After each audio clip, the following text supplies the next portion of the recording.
This is the Real Estate Power Play Podcast, getting you the information that you need to be a successful real estate investor.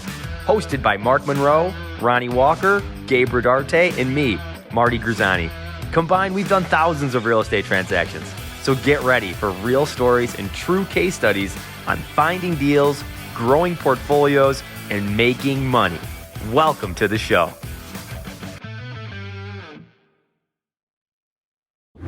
What's up, y'all? We are live here at the Real Estate Power Play group. Guys, just want to say, hey, welcome. It is 12 a.m. here on my side. Mark's over there at 12 p.m. in sunny Florida over there. We're in Houston. So anyways, guys, I just want to welcome you guys to the podcast right now and want to inform you on some awesome things that are happening in the marketplace, but also some cool things that's happening with the infrastructure bill and stuff you need to be looking out for if you're in real estate investing. So we have my main man here, Mark Monroe. Mark, what's the word, bro? Hey, Gabe, how you doing? Everything's going well. Just enjoying some beautiful weather. You know, it's that time of year, the holiday season, and just running around and just visiting people that time of year. So I enjoy this time of year. You know, I wish it was stayed light a little bit later, but then we're all enjoying the holiday lights. You know, so I'm doing well. Yeah. How about you? I'm doing good, man. It's nice weather over here in Houston, Texas, and it's just like a cold front came through. So now I'm wearing these like sweater, vest looking things, and everybody's wearing them around town. Everyone's putting on their high boots because it's the only time of the year you could actually wear them. So we're good there. And then we have my man with Derreck Long. All right, guys. So those who don't know Derreck Long, he is with Quest Trust Company. For those who don't know Quest, they work with a lot of IRAs and they use people's IRA and their custodian. And so if you have an IRA account, you could set them up with Quest, and then Quest will move that money over to real estate investments, and you could put it towards any type of investments, really. And because we're with Power Play and we're doing all things real estate driven, we're going to go into some details that Derreck can help us out with. Derreck, what's up, man? How you been? I'm doing great, Gabe. How are you? I am fantabulous. So guys, if you have questions, today is the day to ask questions. All right. Normally we do some, make sure everything's popped up right. Normally we do question and answers. We have Ronnie and Marty and Mark, and we all talk about different things real estate related. And I love interviewing and talking to people and really getting the juicy stuff. So today's the day to ask the questions, y'all. So Derreck, why don't we do an intro a little bit about what you do? Mm-hmm. All right. What you do with the company and what Quest really does overall, big picture, because you guys have been getting a lot of educational type things out there to people. And then we'll jump into the topic of today. Awesome. So guys, like Gabe was saying, I do work with Quest Trust Company. We're just a retirement custodian. We specialize in helping people take their 401ks and IRAs and use it to buy property instead of buying stocks, bonds, mutual funds. It's really that simple. So if you're out there and you're listening to this podcast, you're probably a real estate investor trying to become one. So if you're looking at becoming a real estate investor, then you can leverage your 401ks and IRAs to purchase those same assets you're already looking at. Now, my expertise, it sounds really nerdy, but is actually in tax code. I literally read and review tax code all day long and how it pertains to your retirement account. In addition, I have to participate in multiple lobbyist efforts of Congress, on bills that could be up and coming and changing, whether you're someone raising capital or not raising capital and stuff like that. So I'm just a nerd. I really am. All right, guys. So we have a tax code nerd on our podcast today, and Mark and I are going to just pepper him with a bunch of questions. What's going on with the infrastructure bill, how that pertains to what we're doing, and we could also talk a little bit about like just being a custodian and what that looks like to be a custodian of an IRA account. So we could go into that direction too, and just kind of see the different ways we can move money around, raise capital. If you are looking at place capital, this might be a good place to put it. And then you can lend it out to guys like Mark and I and the rest of the group. So let's dive in. we're talking today about the infrastructure bill, what's going on. So one is, how did you get involved in this? I mean, you're a tech nerd, you're a tax nerd. This is what you do. Why this? Honestly, it sounds goofy to say it this way, but I'm a salesperson, man. You know, I'm really good at speaking and understanding things, but I also love investing, right? Okay. I actually started my first restaurant when I was 19 years old. Failed miserably. Wow. Put myself in way too much debt and stuff, but I've always had that entrepreneur side of me, you know, Okay. which then Quest hired me on to because I was able to communicate and things, honestly, just on this level. So that's pretty much it, man. It's really basic. It's really simple. Unfortunately, my real expertise comes into memorization, right? Because I have entirely too much information in my head when it comes to IRS tax code. I can start reciting all the publications that you need, and we can go to certain pages without me even reading it. You know, and the bill numbers that are really going to start to affect all the real estate investors, whether they realize it or not, is bills 138, 301 through 138, 311. Right. And there was multiple other aspects of this, but pretty much Congress was trying to pass a law that would no longer allow accredited investors to invest into things like syndications, multifamily, senior living complexes. It could have been you raising money for storage units, hotels, hospitals. Well, my job then is to go ahead and, hey, look, if you guys don't allow these accredited investors to do these deals, you no longer can build these assets. And we all know, especially if you're in real estate right now, a big shift has changed from doing rentals to doing a lot of multifamily stuff and a lot of commercial stuff. You know, I grew up in the era where my dad's like, oh, you want your house with the white picket fence and your little dog Muffy. And kids don't want that anymore. You know, kids prefer surprisingly to live in an apartment. And so there was a big shift in that. So my biggest aspect and job was to go ahead and approach Congress and talk about why this doesn't make sense. But this was just one of the bills. Now, believe it or not, I was able to participate in a separate lobbyist effort where we got that aspect completely removed. So if you're listening to this, you're worried about that, we were able to actually get that aspect removed. But notice I said multiple bills.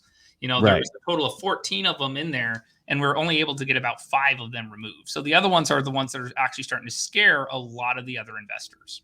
So let's go through, let's back up 1 second and help people understand what is an accredited investor. And you're referring to having them place their money with a custodian and then allowing that custodian to release the funds to put towards these other commercial properties and stuff like that, correct? Sure.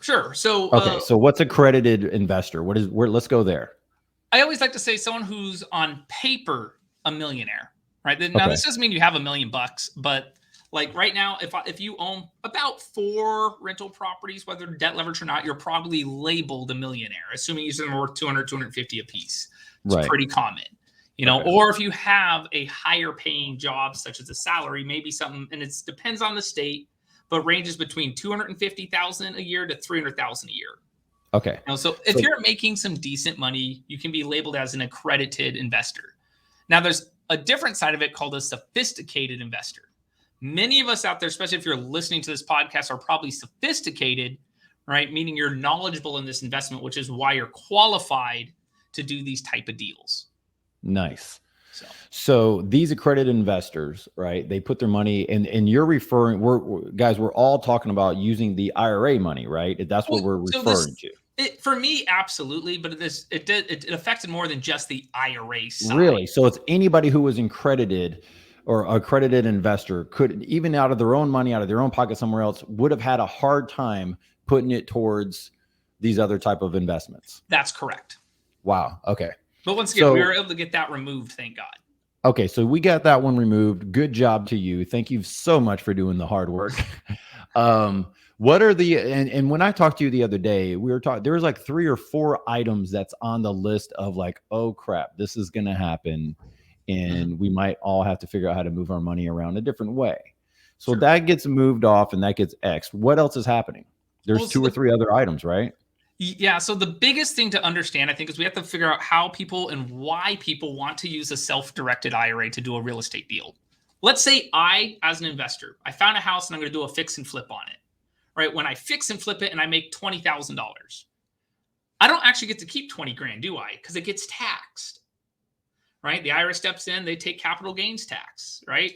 But that's okay because they're taking taxes. You take some deductions and things, but ultimately you don't really make 20 grand in my example. Now, believe it or not, you can use your retirement account. I don't care what it is, an IRA, a 401k, doesn't matter. We can use a retirement account. You could have bought that same property, done that same fix and flip, and avoided 100% of the taxation. It would have actually all came back tax-free. That is huge. This is why people like to use IRAs. Most of us have worked a job 10, 15, 20 years, saved up a bunch of capital, and now we don't know what to do with it. And it's sitting in the stock market. Well, one of the things this bill was trying to do is not allow people to take that same money and do what we call a Roth conversion, moving it to the Roth IRA. Now, the reason we do things in a Roth IRA is it's truly tax-free, not just for me, but also tax-free for my heirs. So when I pass away, your Roth IRA avoids things like probate taxes, the death tax, those type of things. I can do a real fix and flip. I can hold a rental property, have the renters pay rent, and none of the income is taxable. And that is one of the things they're removing from us right now. So, Mark, I don't know if you have any questions towards this, but so you're saying that they're trying to get rid of that now? Correct. That's okay. Bill So if I had 20K that I wanted to put towards my IRA account, I can't convert that over, or what is it saying in specifically in layman's terms? I'm just a guy who wants to drop 20K and I want to set myself up, put it into a rental property for my kids, just so whenever I sell it, it's later on down the line. I can't move that money over, or what is it saying? So what it's saying is you can't do a Roth conversion of it. Now, according to the IRS, there's 3 entities. All right. And you can try to break them down however you want, but there's only 3 types of entities. One is a taxable entity. This is the one everyone's familiar with. You're a taxable entity. You're LLC, you're C Corp, you're S Corp. When you do an investment, when you make profit, when you work a job, you pay taxes. The other entity is a tax deferred entity. Now, most of us have a tax deferred entity. This is your 401k, your 403b, your TSP, your pension plan. The last one is a tax free entity. These are churches, charities, nonprofit organizations, and Roth IRAs. Now, believe it or not, we can take something from one of these other 2 entities and move it to the tax-free side. So imagine if I had 100,000, in your example, you said you had 20,000. If it was sitting in that traditional IRA, that tax-deferred account, well, option 1, you can grow it tax-deferred, meaning you don't pay taxes on the 20 grand today, but you grow it to 100. You get older, you pay taxes on 100. Got it. That's not bad. You got to defer any taxation. You see this done with like 1031 exchanges sometimes. Right. So we're deferring taxation. The other option is you say, hey, Gabe, you know what? I'm going to pay taxes on my 20 grand and I'll move it to the Roth IRA. The Roth then moving forward, you grows tax free. You never pay taxes again. So in the same example, it grows to 100. You don't have to pay any taxes. It grows to $1 million. You don't have to pay any taxes. Now you saw when are the taxes paid? When you do the conversion, when you move it from the traditional, 20,000 to the Roth. Right. So when you do this conversion, the conversion is when you're taxed. Now, if we think, if we way overestimate the tax bracket on 20 grand, right? We call it 40%. There's not even a 40% tax bracket. you owe $8,000 in taxes. Got it. Same example, you put it in the Roth, or if you had 100 grand on there and you're paying $40,000 in taxes, that's way more. Yeah. So people want to leverage these Roth IRAs. Unfortunately, the current bill, Congress is no longer going to allow people to do a Roth conversion. They're no longer going to allow people to take the money from that traditional IRA and move it to the Roth. Now, here's what's scary about it is you're thinking, well, I'm not an investor. I don't have millions of dollars. I don't want to do a conversion. This affects everyone all the way down to the poorest level. If you work at Walmart right now, you're the Walmart cashier. Walmart has a Roth 401k for you. When they contribute to your 401k, a big portion of that goes to the Roth section. It's going away. Wow. So for those of you out there who think like, hey, no, this doesn't affect me because I'm not rich, I'm not wealthy. You're wrong. It affects everybody. The Roth aspect is what they're trying to get rid of. They no longer want people to have those tax-free entities. So what do you recommend the people listening, what they should do to try to help towards to fight this? Is there any website or anything that they should go to? Absolutely. So a friend of mine, his name's John Heyer. He's actually an IRA litigation attorney. All right. He created a website called Hands Off My IRA.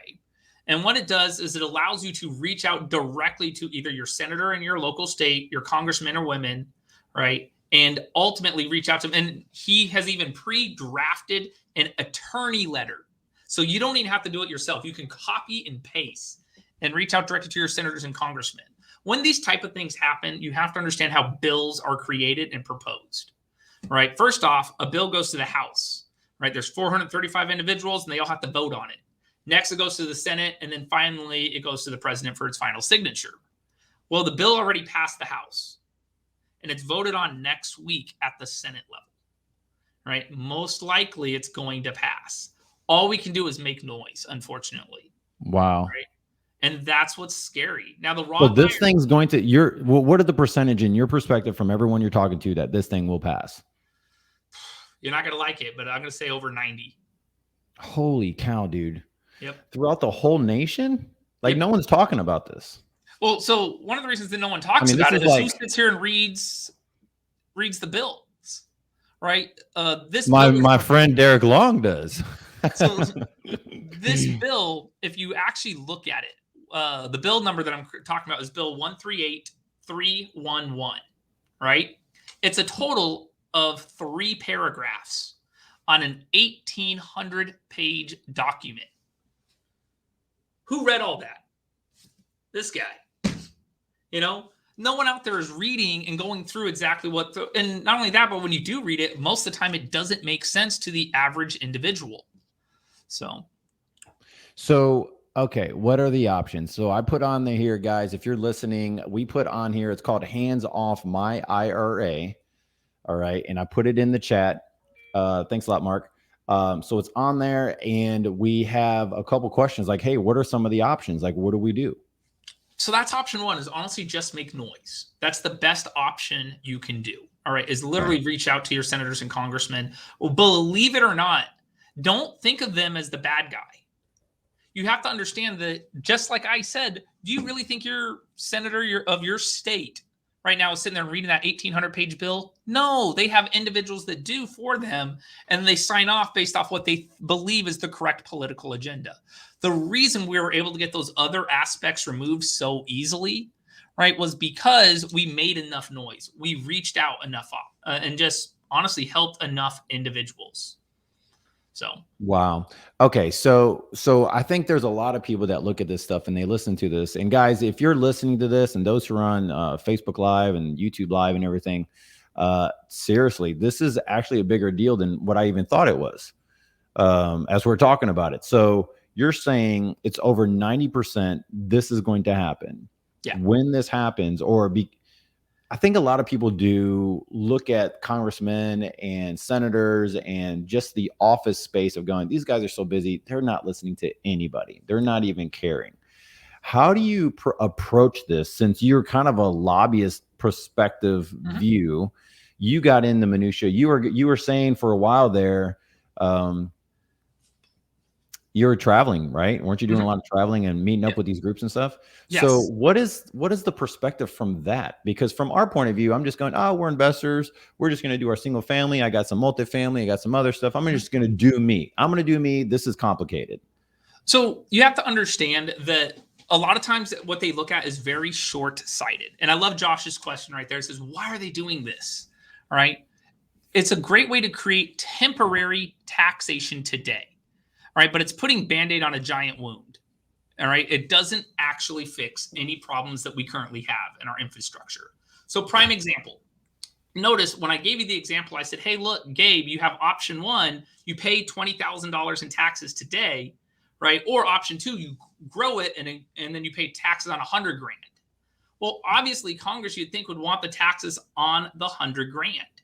Right. The problem is the Roth IRA was created in 1997, right, by Senator Roth.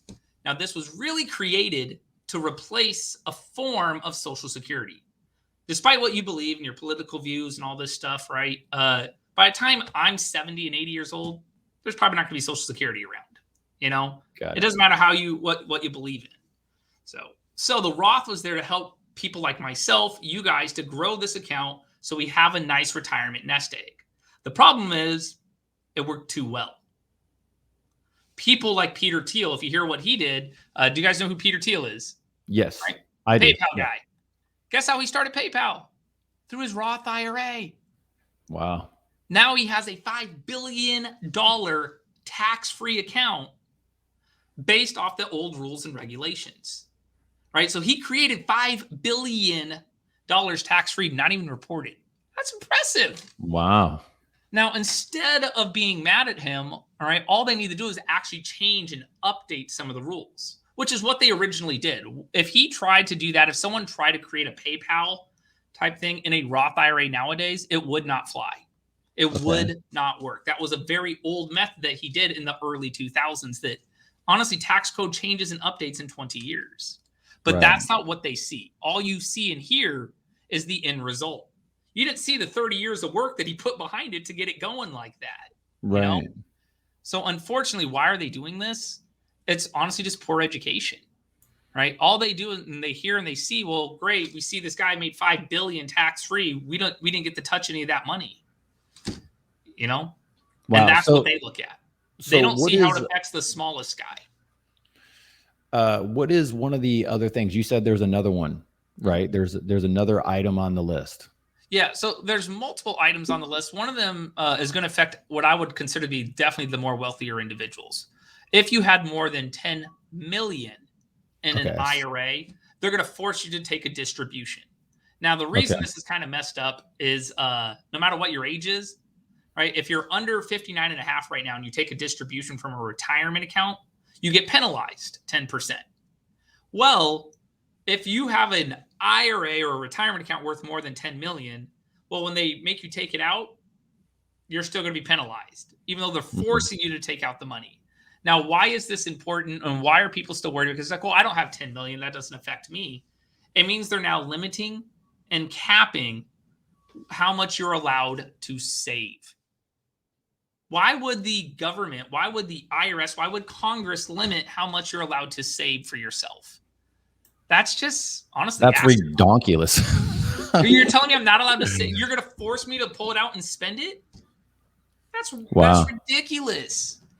So I understand that a lot of us, you know, we may never get to that $10 million range, right? I like to think I will, you know, someday.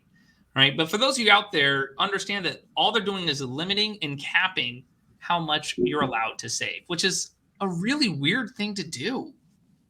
That is weird. Okay. So what are you seeing so we're talking about this and this is a real estate podcast, guys. So what do you see happening in the real estate space? What is the noise that you're hearing? What's the scuttle on the street? Like, what are you hearing? So honestly, the biggest noise is always coming from the people that are raising capital. If you're out there and you're someone raising money for your multifamily deal, your storage unit, your senior living complex, right? You guys are the ones that typically make the most noise. Why? Because it's not just you doing an investment, right? I buy a rental property, right? That's just me going through that motion. The syndicator that was working with 100 people, right? And you syndicators have so much more reach and contacts than you realize. Right? You can ask those team members and those individuals to work with you, reach out to those congressmen, women, senators to help in these areas. Next, right? As a real estate professional and real estate investor, you really should always reach out to some other tax attorney professional, something like that in these areas. Notice I'm only talking about IRA stuff because that's what I get paid to do, right? And read that. But there's other aspects that are affecting real estate investors, such as the 1031 exchange aspect. You know, where that is most likely going to be gone starting the new year. So why don't you talk about that a little bit, just to kind of give the viewers a little bit of education, even people that I know people that bought condos when they're in their 20s and they want to, they want to put that in there for some retirement and they want bought a single family home to raise their family. How's that going to affect them? So honestly, the way you can already see how it's affecting them by increasing rents, increasing the property values, increasing taxation on property taxes. Right now, some people can make the argument, well, if I'm an investor, that's good. My house now drastically went up in value. The problem is, though, this also means it's much harder to obtain. So as an investor now, right, I own a rental property, man, I'm having issues getting my renters to pay rent because rent keeps going up. I now have a brand new lease on a property out here in Texas, and I'm going to have to increase the rent because of everything else that increased in value. And did it really increase in value? No, it's perceived value. So that's the biggest thing as just an investor in general, is seeing the drastic change in inflation. And you can see this across the board. Some people look at it from the grocery level. Oh, look, my groceries are more expensive. Oh, the gas is going up. But what they're not seeing is those other aspects of you as the investor. Unfortunately, people think investors, we're all wealthy and super rich. And no, that's not the case, right? Most of us, the reason we are investors is to make additional income so we don't have to always rely on our job if something was to happen. So that's also, since a 1031, people are not going to be selling the property. So that's going to just bring the whole real estate market to a halt in a sense, because they're just going to wait until new regulations and new leadership comes into the office. I mean, why would you sell something if you're going to pay taxes when you can wait? There's no reason to sell that property. You're just going to sit on it now. That's the thing. So that's the other side of it is, and for those of you out there who don't know about the 1031s, right? Pretty much what it is, if you sell a house, the title company will keep your cash for a short period of time, and then you can just put it into the next property. Right? This way, then you never really taken what we call constructive receipt, and you don't have to pay any taxes. That's really nice to know, but you got to have another deal lined up. But that is probably going to be going away. Once again, everything we're talking about, I have to always stress, is a proposed bill. What are the odds of that one? It's still part of the same regulation, right? Okay. So it still falls in that same category. So are we talking about the bill that they're calling like the social bill? Is that what it's? Yeah. So it started off as that $3.5 trillion debt release thing. They've now decreased it down by half, which is, it's like 1.5, 1.8 roughly. And they keep modifying and changing it, which is why the votes on it keep changing drastically. So politics are boring, guys. Oh my God, are politics boring? But it's what changes how we affect things on a daily basis. It really is. It changes how you have to report your assets. It changes directly how you buy your groceries. It changes your gas. It changes the rents that you're charging. It really does. And that's something that I think a lot of people don't see, is they don't take enough action on the political side, because honestly, it's boring. Well, they're all going off of what they're seeing in the media, and they don't really understand what's going on behind the scenes unless you follow financial news. That's the only reason why you're informed of really what's happening out there, of the different policy changes. And I've always told people, hey, just let me live in my bubble in a sense. Don't tell me what I can and not do with my body, and just leave my money alone. But now they're doing both. They're tackling our money and controlling us. So it's like, now we have to kind of stay, it's good that you're educating us, but a lot of this stuff I didn't even know, and I'm pretty informed of what's going on out there. So it's kind of like, wow.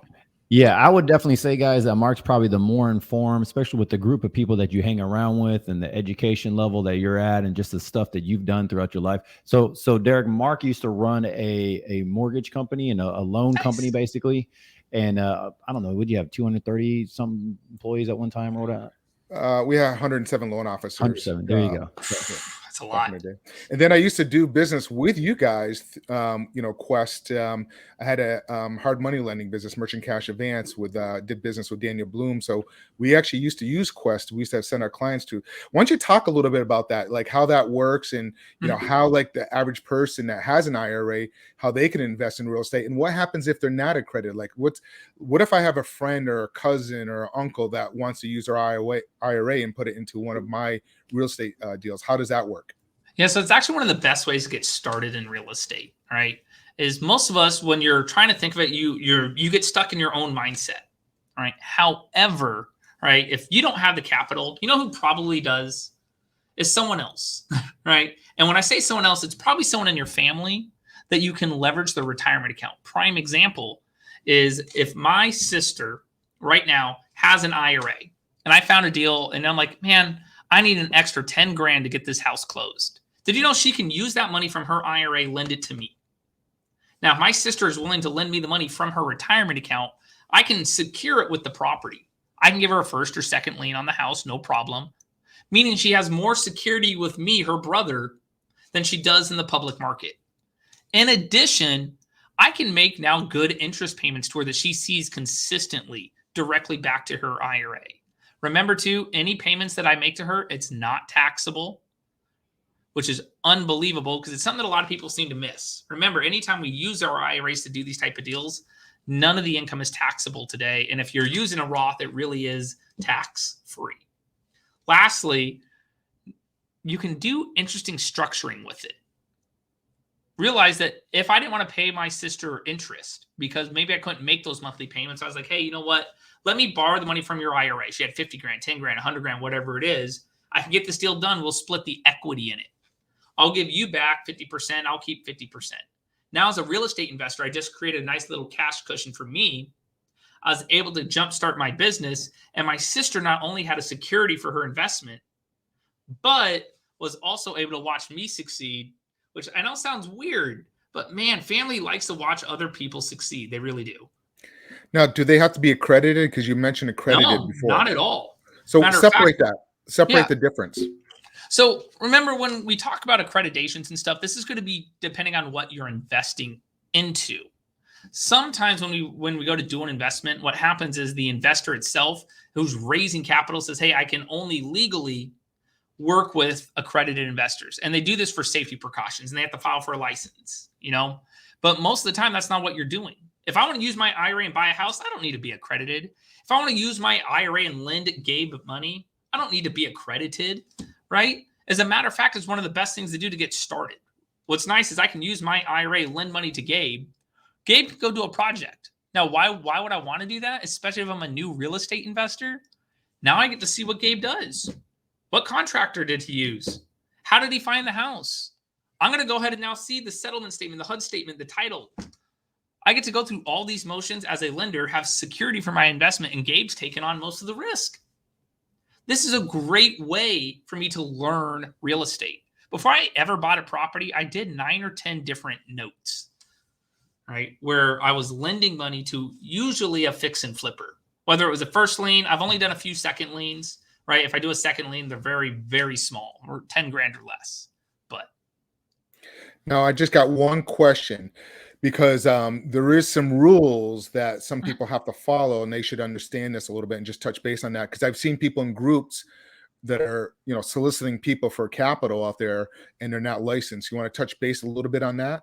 Absolutely. So first off, if you have someone soliciting you for capital, I have a little due diligence class that I like to teach. And I'll give you the PowerPoints and stuff like that. But first off, if they're soliciting you, you got to make sure you know what you're doing. I see a lot of bad deals come when it's an unsecured note or like a second, third, fourth, fifth, sixth lien. I've seen all the way up to sixth lien, like on a property before, which is ridiculous. Next is if they are someone that's raising capital. When I say raising capital, this is usually what they're going to do is they're going to give you an operating agreement, subscription agreement, something like that. They should have filed something with the FCC, right? Stating, hey, look, I have this amount of window to raise capital. And they literally are given like, okay, from this date to this date. Now, if they don't have that type of thing, guys, that's a red flag drastically. But what you can do, and what I think is a better way to get started, is be what I call a private lender. Lend money to Mark, lend money to Gabe directly. You know why? Gabe can walk you down and he's like, hey, well, if you're going to lend me, before we do that, let's go look at the house. This is the house that we want to buy.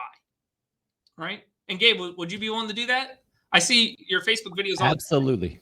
Right? He can walk me in as the lender and show me the house. He can be like, dude, here's the quote from the contractor. Well, this is someone that makes sense to do business with. Don't jump on Facebook and lend money to the first guy that's asking you, because everyone needs money. And if you're the one with the money, man, and you don't know what you're doing, you want to make sure you're doing due diligence more on the individual than the property. Right. Absolutely. And that's one of the things that we try to help people understand also with raising capital and raising money is basically, one, how to present yourself. Two, really having some form of a presentation of some sort, of seeing if you're just getting involved with some stuff that you're doing, and like some of your background, some of your history of who you are, what your skill set is, maybe who you're working with, maybe the managers of managing the property, if it's like multifamily or bigger, like a bigger thing, team members that you're working with, stuff like that. That helps out so much to give credibility whenever you're really getting into all of it. It's really huge. And yeah, for sure. I mean, Mark's bought some land stuff. I just did a multifamily thing. And every time you're like, most of the lenders that I'm working with, especially the ones through the IRAs, are going, okay, let me know what you're looking at. And then I'll say, hey, look, let's do if you can't show up, here's a video. I just walked the property, right? Here's a map of the comps. Here's a map of the area. I mean, this is not rocket science. People can do their own research nowadays, right? Where they could go, okay, well, let me just go look. You know, I have a guy who's one of my better lenders, and he does bike riding, like, you know, cycling, bike riding, not just like a little bike ride. So he'll pick, like if I pick in some rural area, he's like, I'm going to go try cycling out there, and he'll go do 60 miles. And he goes, hey, I went to go out there and I passed up your property while I was there. And he'll say all these different things, and we'll talk about it. It's a great, fun conversation. But, you know, you never know. Like, people just want to be involved in the process sometimes and trust you.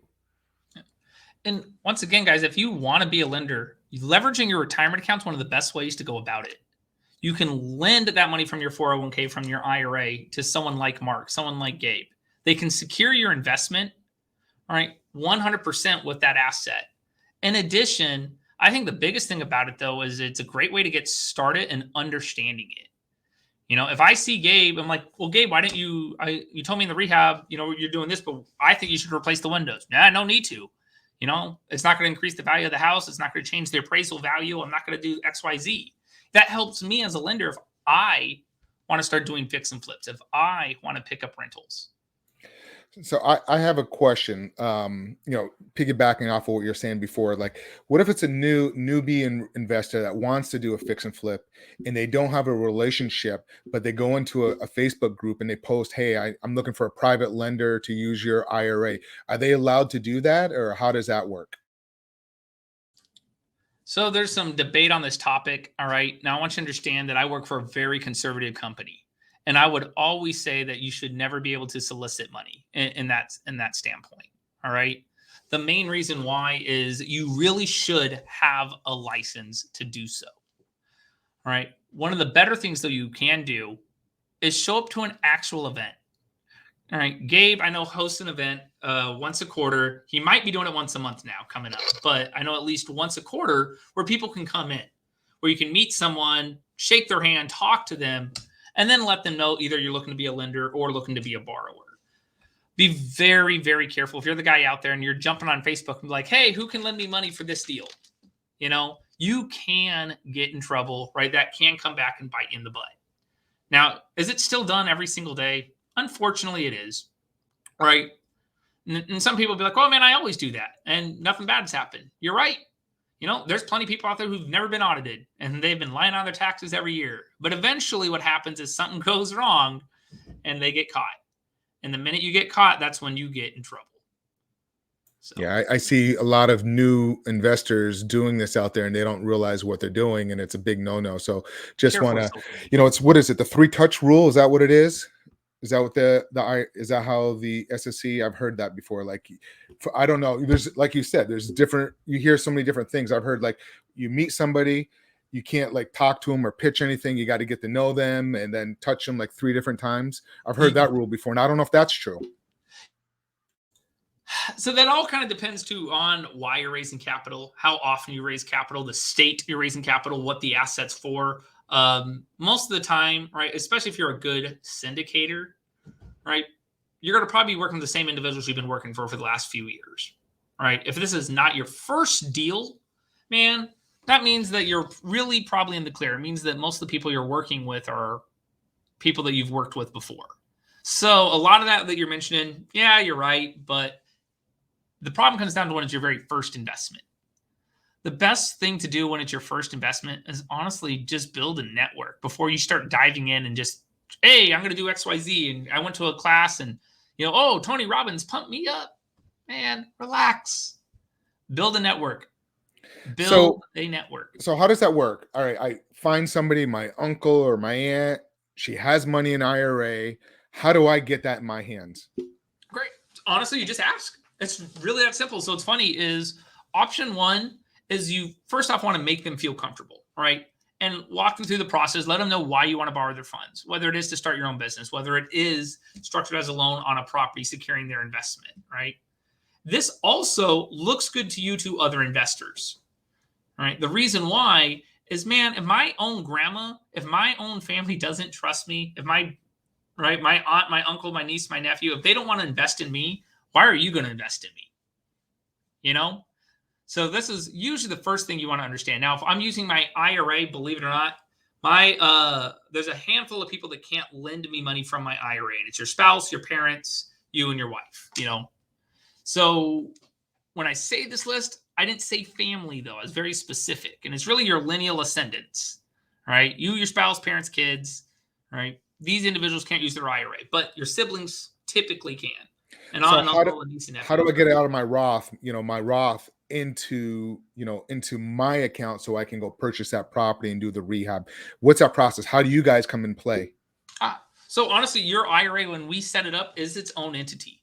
Your IRA will have its own name, its own address, its own signature, even its own level of asset protection. So when you go to buy a house as an investor, you don't actually do anything different.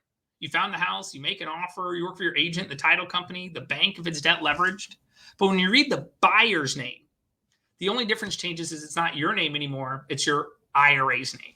Your IRA will take true title to the property. Your IRA's name shows up on the warranty deed, shows up on the HUD statement and the settlement statement, shows up on the contract.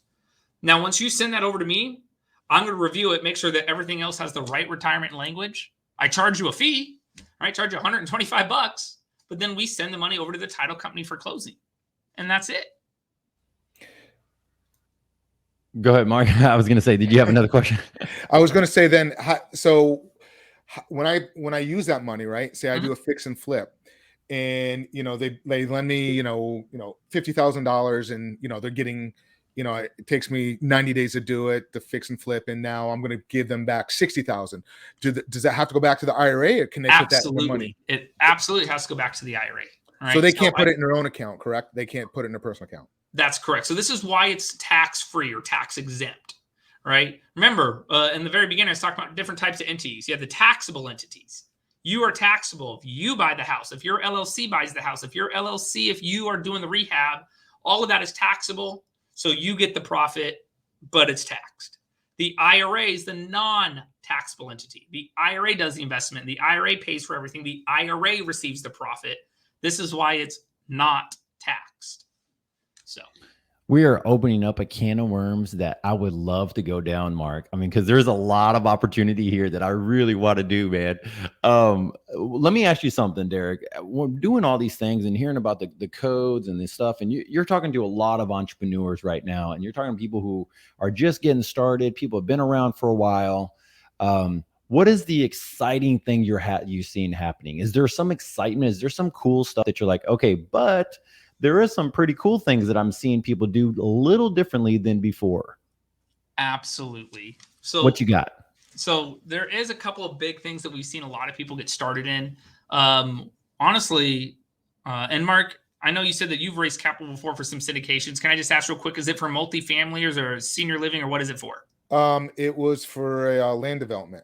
A land development. Perfect.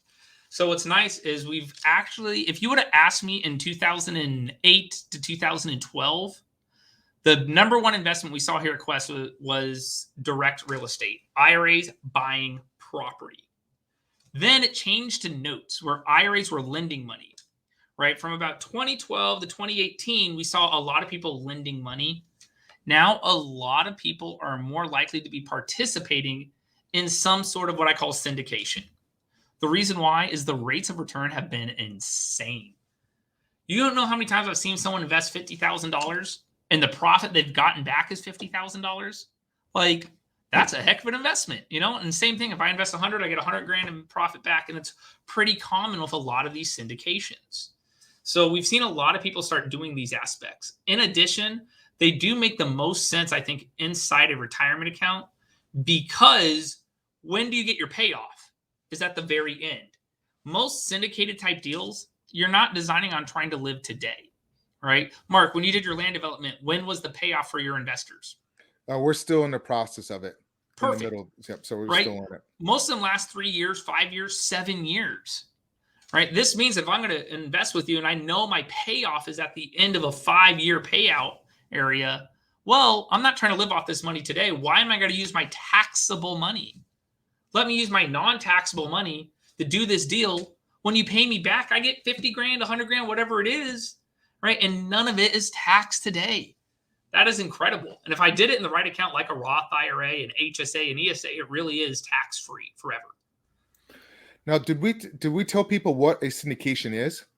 So pretty much a syndication is someone that's raising capital under very specific guidelines, 506B, 506C, something like that. You'll hear those terms thrown out a lot, whether you're sophisticated or accredited. You know, someone that's raising capital to do some sort of developmental project, right? Anyone who, if you've ever been driving by, you've seen an apartment complex built, a storage unit being built, a senior living, a hotel, hospitals, you know, land development, all of these were some form of syndication. Someone realistically probably didn't just shell out $10 million. They raised $3 million, borrowed $7 million from the bank, and then built up something. So you said sophisticated investor a few times. Why don't you jump into that a little bit and just kind of give a little bit of overview of what that means? Sure. So we mentioned earlier, accredited investors were those millionaires, right? Someone that has, and not necessarily $1 million, but $1 million in assets, right? And that's what we call a 506C accreditation. But there's a separate level called 506B. Now, a 506B means that I might not be accredited. I don't have $1 million, but I have the knowledge to get there, is how I like to live. I have special certifications, right? Prime example for me, whether I am accredited or not, I am sophisticated because I have what they call a CISP license, a certified IRA service professional I got from the American Banking Association. CPAs, tax attorneys, right? These individuals are most likely automatically sophisticated because of their license, because of their training. You can actually become sophisticated yourself simply by your family members. Well, why are you sophisticated? Honestly, because my dad is accredited. My dad, you know, my own XYZ, he has all these assets. So do my grandparents. They looked at this deal with me, and they're the ones that are saying this is why I should do the deal. Now I can fall into that sophisticated category because I have people that are truly there, you know, in my back pocket that, you know, could say, hey, look, this is why you're sophisticated. So there's multiple different levels of it. And that's usually where people start. You don't become a millionaire overnight. So this is something that you're saying is exciting. It's different. It's been changing stuff lately. You're seeing a lot more people see this stuff. ESOP plans. What does using ESOP plans? What was that? I don't know what an ESOP plan is. I don't know what an ESOP plan is. Maybe there's a stock ownership plan. I just Googled it. Gotta love Google. Okay. There you go. So if you're using some sort of employee stock, you can't liquidate it. You can't cash it out, guys. So the reason the company gave you that is it is a stock option plan. You own physical stocks until you actually leave the company or have separation of service. You don't have any type of liquidatable asset. So you can't, unfortunately, just say, hey, well, the stocks are worth, you know, $100,000. I'm going to put it into this syndication. It doesn't work that way. Even though it's worth, in our example, $100,000, it's not liquidatable. You got to be able to sell those stocks to get the cash to do one of these investments. So sweet. Okay, this is cool. Man, Mark, I'm having a good time because I'm learning a bunch of stuff that I'm like, okay, I know how to maneuver forward. One that I'm getting is, guys, you got to get in front of your people with your, just notify the people around you that's doing investments about what's happening. If you need to go recap the first portion of the video of this podcast and just kind of see all the stuff that Derrick's talking about. 2, get on the website. You see that hands off my IRA. I put it in the show links there. You can connect on there. 3, one of the cool things that I've been hearing, this is my recap, is just the fact of the syndication things and how things are moving around. Now, I used to go to a lot of these videos or a lot of these trainings with Derek, and I would watch Derek do stuff, and I would learn, and then I'd get in front of the room and I would talk to people, and Derek comes to our event. Derek, I love the fact that you guys come out there, and like Derek literally is the guy shaking hands sometimes. I love that about you, bro. And that you're just, connecting with people and sharing with people and educating them. But there's a thing that you say where at some point you share with people going, there's this much money in self-directed IRAs that can be put to work that most people don't even know is available. And I always love talking about that because I think that just blows the lid off of, if you're a newer investor and you need to know how to get involved, and you need some capital and you need to put some stuff to work, and you're going, oh, I'm trying to figure out how to raise money. I need to buy 125K of a deal, and I need to move fast, or the hard money lender's not working out for you, or something like that.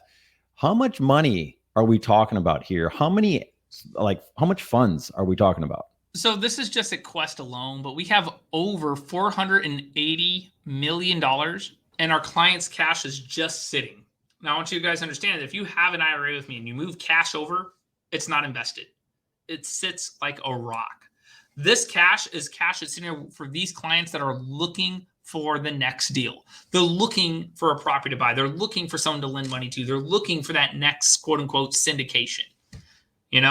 Like they're looking for something. And that's just at Quest. In total, across the US government, there's about 26 trillion. That's not an exaggeration. Wow. So, notice I said I had 480 million, which I still consider to be a lot. But that is a lot. Across the board, there is trillions, which is just insane.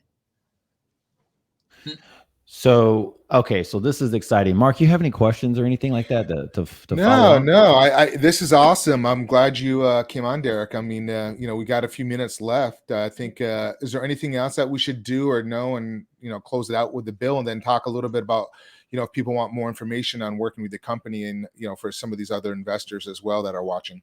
Sure. I tell people if they want to get a hold of me, give me a call. All right. I'm pretty easy to get a hold of. My phone number is 281-492-3434. So it's, like I said, it's pretty easy to get a hold of me, 281-492-3434. But more importantly, ignoring Quest and the IRA stuff and the bill things, I always tell people, don't be an information whore. What I mean by that is, how many times I go to an event, and you guys know who I'm talking about. You see the guy, the girl, right? That person who shows up to every single event, and they're always excited and super polite and nice, but they never get started. They never go. They don't try their first deal because they get scared. They get nervous. They're worried to move forward with something. Guys, that's why Mark and Gabe are hosting these type of podcasts strictly to help you get started. If you don't know what to do or where to go, go to one of their events. Reach out to them. That's why they're here. That's why I'm here. All you got to do is find something. And I promise once the ball starts rolling, you don't need to have all the pieces in place. Most of the time and Gabe, Mark, correct me if I'm wrong, as you start going through a deal, sometimes you're like, well, kind of winging it right now. And we're good. We're good. We figured out, we know what the solution is. A lot of times people only look at the problems. They don't try to find the solutions to them. Yeah, and it is, and to give people credit, it is a little nerve-wracking whenever you get into doing some of this stuff. JV was someone who's a little bit more, who's 4 or 5 steps in front of you. Like, learn from them. It's totally okay to get rid of some of that craziness, in that very beginning. And then, of course, you have, someone who like Derek or someone like Mark that's able to help you out. So to transition to the end here, guys, we're going to wrap up. You know how to get a hold of us because you're on the Power Play or you're on one of our channels right now. Derek, so one of the things a lot of people don't know is how much education you guys put out, because you guys put out a ton of education. Besides contacting you directly, how do we get a hold of this other stuff, right? I mean, if they're an investor who's new, who wants to place money, or if you're an investor that needs to go and borrow money, like, what's the best way to get a hold of you guys? Honestly, go to questtrustcompany.com, right? Okay. There is just on there alone, I want to say 13 videos just right off the bat, right? That walk through different aspects, whether it's Roth conversions, lending money, borrowing money. However, you find us on YouTube, we have over 500 videos that walk through any aspect, 100% free to all you guys. all right, that you can imagine. Oh, you've never have questions about subject twos? We have videos on subject twos. Questions on tax deeds and liens? We have videos on that. Questions on just what it looks like to be a borrower, to be a lender, to start your first few fix and flips. And it's not just someone at Quest doing it, And Gabe, I know you've spoken at multiple of our events as well, but we try to bring in speakers from across the U.S. that touch and talk on different topics. So, man, I was watching something you guys were doing the other day, and I'm like, I've never heard of this guy before. And it was super good, And I'm like, and I had a jet off, but I was watching it and I'm going, man, I'm going to have to go back and rewatch this. Yep. And so, but there's just the database you guys have of knowledge. A lot of people, I myself don't even know how deep it goes in your guys' platform of how you guys are able to help people move forward. We try to host 2 to 3 classes a week, 100% free to everybody. So the only events we charge for, they're usually fairly cheap. And it's usually because we have to rent out a giant hotel or something goofy. If we are charging for an event, it's usually like $20 or $25. And then we even put the money towards a charity, So, but, yeah. Cool, man. Cool. All right, guys. Well, that's it. Mark, you want to close us out? Whoops. Can you hear me? Oh, I'm sorry. I was trying to. What was your website one more time, Derek? It's questtrustcompany.com. All right. No, thank you so much, Derek, for coming on. And anybody that's listening to us through any of the podcasts or any of the social media channels, please hit subscribe, like, and happy holidays, and just keep on trucking away. And thank you so much, Derek and Gabe. I really appreciate it, gentlemen. Thank you. Appreciate you having me on. All right. See you. This has been another episode of Real Estate Power Play, guiding real estate entrepreneurs to a brighter future. If you liked what you heard, consider subscribing wherever you listen to your podcast, or follow us on YouTube at Real Estate Power Play.